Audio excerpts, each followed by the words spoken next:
Roberge Dupuis. Je suis une femme de 53 ans. Donc, je t'invite à regarder la série de vidéos que j'ai fait ce matin sur une forme de violence. Ça, j'ai parlé, ça va être beaucoup... depuis 2 semaines, j'ai parlé beaucoup d'aliénation, tu te souviens? J'ai parlé de l'aliénation parentale. Ça me fait penser, là j'ai parlé du petit trésor du Québec. Et où mon beau petit coffre avec les colliers? Attends un peu. Parce que, ok, ici. C'est ça parce qu'il y a des gens qui vont s'en souvenir comme ça. Donc, quand on dit le trésor du Québec, c'est les messieurs, les madames, c'est toutes les personnes, pas nécessairement québécois, là, parce que quand on dit ça se passe sur le terrain du Québec, ça n'a pas rattaché à aucune nationalité. C'est la personne qui contribue, qui est contribuable, qui met de l'argent dans le trésor de toute la province, puis après ça, qui est distribué, admettons, comme au ministère de la Justice, après ça, au ministère de l'Éducation, ministère de la Santé, ministère... des aînés puis de la petite enfance. Donc, il y a beaucoup, c'est distribué, OK? Puis, il y a des services qui sont offerts ou bien gratuitement à tous les contribuables, incluant celui qui travaille, incluant ceux qui sont en aide temporaire, incluant ceux qui sont plus jeunes ou qui sont retraités. OK? Donc, il y a une distribution de tout le coffre. OK? Donc, c'est là qu'on dit cet argent-là, il y a des règlements dessus. OK? Comme, admettons, les allocations familiales. Okay?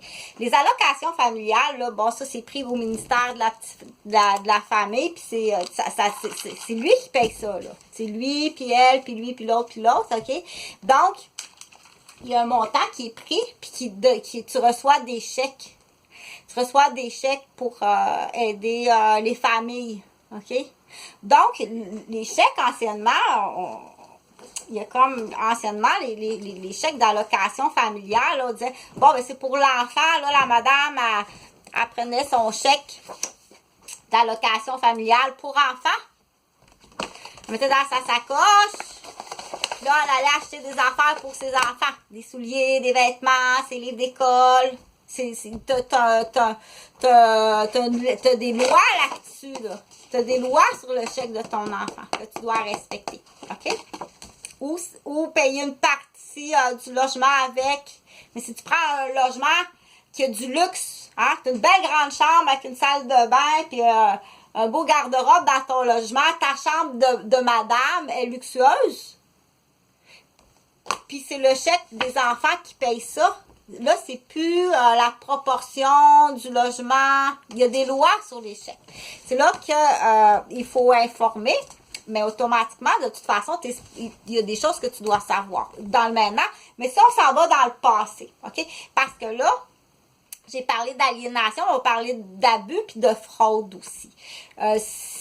Il y a des, parce qu'il y a de la sacoche, de la fraude, il y en a, là. Il y en a eu pas beaucoup, mais il y en a qui ont fraudé de beaucoup. Et le chèque, hein, admettons, là 40 ans, le chèque pour l'enfant, pour son linge, là, ou ses livres d'école, OK? Ça payait pas ça, là. C'est pas ça que tu faisais avec, là. OK? À 12 ans, elle payait son linge. Elle payait ses livres d'école. Je sais pas qu'est-ce que tu faisais avec son chèque, là, mais c'était pas pour elle. OK? Donc, puis si tu fraudes en plus ton mari, si t'es reine, là, on va retourner en arrière, mais il y a des accusations, il n'y a pas de date, là. Même si ça fait très, très longtemps, c'est pas 3 ans. Il y a des accusations, des poursuites, c'est quand ça fait 3 ans, ça fait trop longtemps.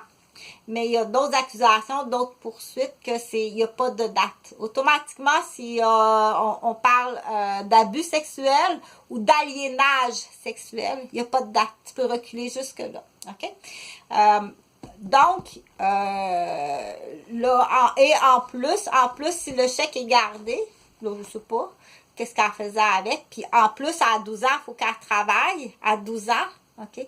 Là, c'est là qu'il faut faire attention. N'est pas dans l'apprentissage, une participation dans l'apprentissage pour apprendre. C'est différent de dire, tu vas travailler, puis tu payes ton linge, puis tu payes tes livres d'école. Ça, c'est autre chose, là.